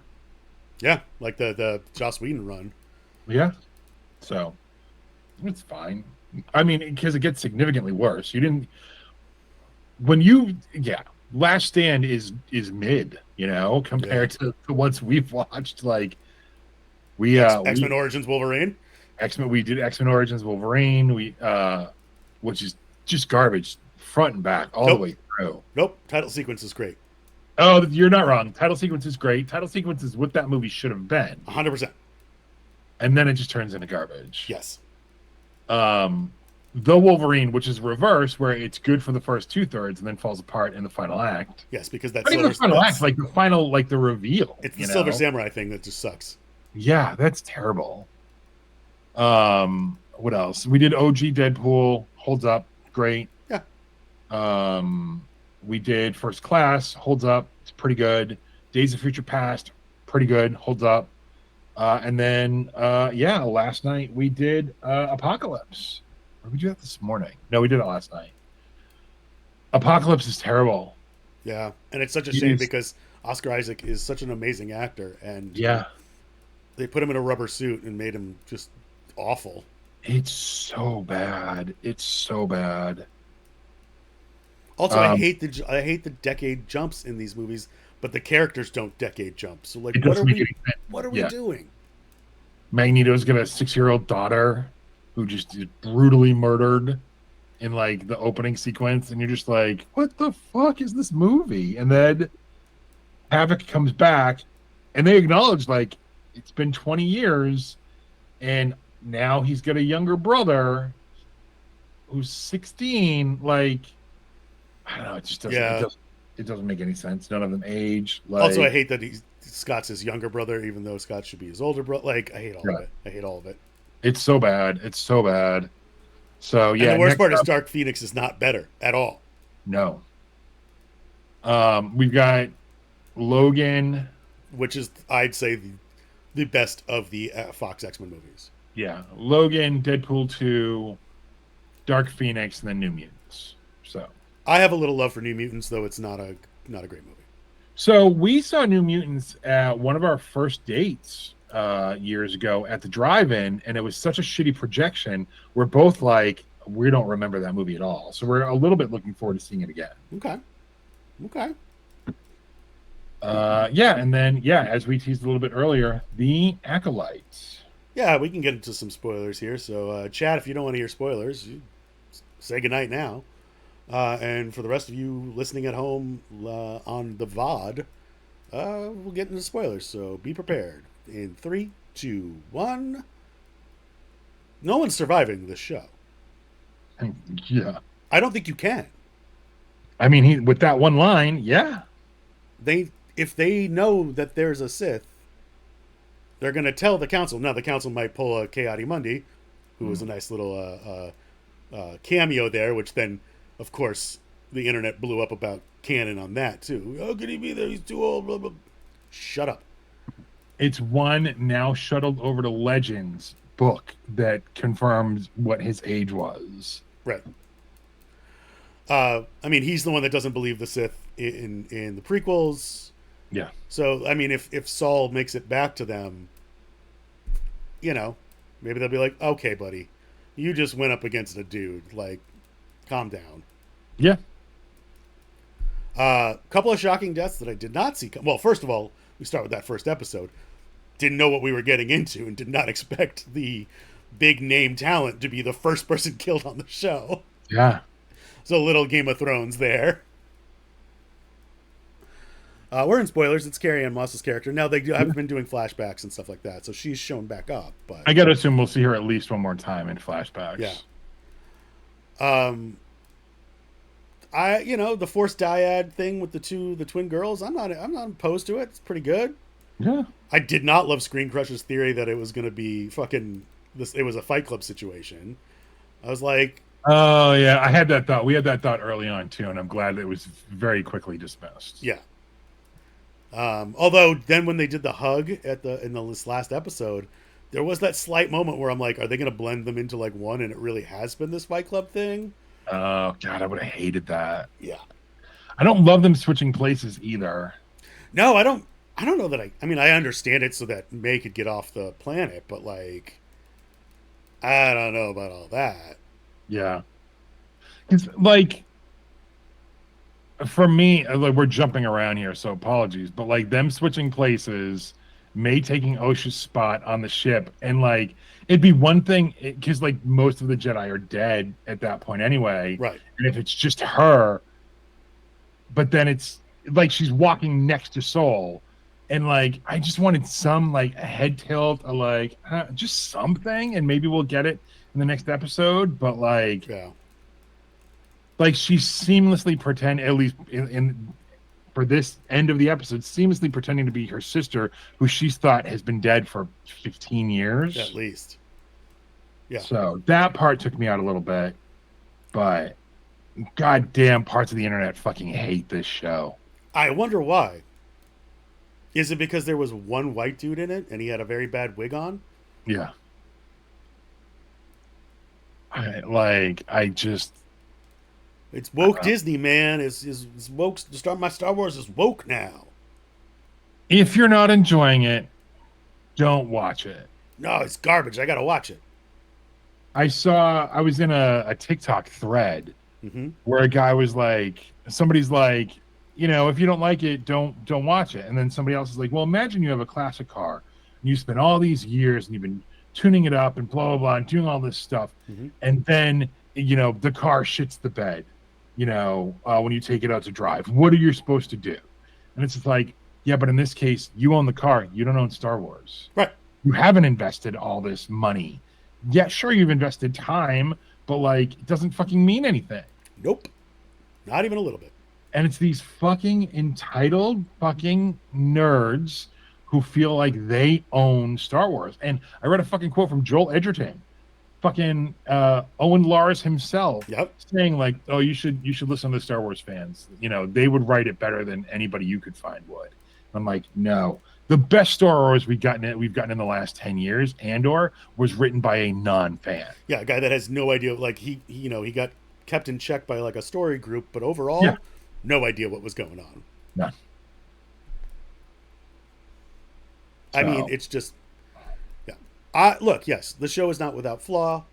They're still relying too heavily on the volume for outdoor scenes. I really feel like the volume should really be for like space battle stuff, Yeah. And they should do some actual practical shit, because it does feel like, well, those trees in the background aren't real, and then these trees are. Yeah, you can start to see the line, Yeah. I do agree with the parts of the internet that said the Jedi Wookiee was wasted. 100%. We never really got to see Kelnaka do anything. Kelnaka, that was his name. Couldn't remember. I did not love that when May found his hut that he was already dead in it. Like, yeah, I would have rather the Sith Lord, who is the one that killed him, to have like done it in front of her. Yeah. Be like, you were never going to be able to do this or whatever. Some bullshit line. Yeah. And again, like we said a little bit earlier, the fact that look, the villain was telegraphed. Like, the second they land on that planet, I remember Manny Jacinto, Kimir, stumbles a little bit, and just something about it, I was like, oh, he's the bad guy. Yeah. Oh, I didn't know why I didn't realize that earlier. It's right there. Sith Lord Jason Mendoza. Shows how good an actor he is, though, because like he's fucking bubbling shit.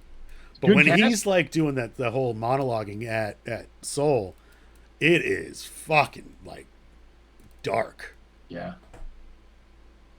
Yeah. And fucking the internet being all butthurt because he's got the cortosis gauntlets and helmet, which is a real thing. It's canon. Yeah. And it's like, oh, this show breaks canon. They don't know. This is what happens when you get woke non-fans writing this stuff. And it's like, you could say you don't enjoy it for whatever reason. Fine, sure. Whatever. Yeah. But like all these petty bullshit complaints, none of them hold up. No, not even a little bit. No. I've loved the mystery aspect of it, the like what happened in the past, the fallible Jedi. Like I think we're gonna get a very Rashomon kind of look at what actually happens on there at the Coven. Yeah. But yeah, it's very clear that like this is the Crusades. Yeah. And the Jedi are the Catholics. Yep. And if you are a Force user that doesn't subscribe to their beliefs, they're going to kill you. Yeah. And that is kind of fucked up. And I know that makes people mad because it's like, well, that's not what the Jedi are about. But it's like, did you not watch the prequels? The Jedi are dumb. Like, yeah, they are trying to be bastions of good. What they think they're doing is good. Yeah. It's helping canonize the line of like, well, in my opinion, the Jedi are wrong. Yeah. Yeah. And that's not all of them, too, I'm sure of it. Because I don't think... I mean, Soul obviously knew what happened because he was there. But, like... Yeah. I don't think he wanted to do that, right? Like, that was probably a Carrie Ann Moss thing. Yeah. So, yeah, I am... And that's why Kalnaka is in exile. Like, I think he had a lot of guilt towards that. And that's why the other guy was doing the street magician thing. Yeah. So, yeah, I agree with that 100%. And I like that it's 100 years prior, so we don't have, like, baby Luke or baby Leia in this. I am waiting for a Yoda cameo. I'm waiting for a Yoda cameo. Oh, we did get Ki-Adi-Mundi. I do like the theory, and I kind of agree with the theory that Manny Jacinto is Darth Plagueis. He is going to be Palpatine's master. Yeah, I've read that too. We may not get like a young Palpatine in this, but like I read an interview with Leslie Headland saying that like that I think that reveal is being held for season 2, which it has confirmed. This is the only one of the only Star Wars shows to get a season 2. Yeah. So. No, that's not true. Nope, those are Marvel shows. I take that back. Yeah. Apologies. That's fine. You can edit that out. It's fine. I can't because we're live. Well, I mean, does that do it? Should we wrap up this live broadcast? I think so. All right. Well, that brings us to the end of this new format of episodes. This whole back end thing that we've been reading for years now has to change almost completely. Yay. As always, you can find us on social media at HWPick News on Twitter and Facebook.com/HollywoodPictureNews, which I think I have linked to our YouTube or something. We'll figure that out as this goes. Yeah. You can still email us with any questions or comments at questions@HollywoodPictureNews.com, or come check the stream out and ask us live. Yeah. We might not answer them. We might. I don't know. Yeah, I would love for people to drop into the stream next time we stream. Yeah, I mean, we probably should have promoted this. We did not. We just did it. So I looked at this as kind of like a test run. Let's see how it works. And everything. And also, like, let us know if this works as a supplementary podcast for you guys, or if you absolutely hate it. We're still going to do it, but I just want to know if you hate it or not. Yeah, it's not going to change anything. Check out our website. We're going to post the a VOD of this video and also a podcast link, so you can get both if you'd rather listen to it as a podcast. Yes. I'd say if we could take the usual, ask the usual favors of taking the 5-second. I don't even know how that works anymore. So yeah. Mostly what I'm going to say is thank you for listening. Thanks for reviewing. Thanks for stopping by. If you did, we know you didn't, but that's okay. Have a great week. We'll see you on the next one. We'll do a little bit more of a better job of promoting this and telling you where to find us and whatnot. But again, thank you so much, and we'll see you next time. All right. Bye-bye. Bye.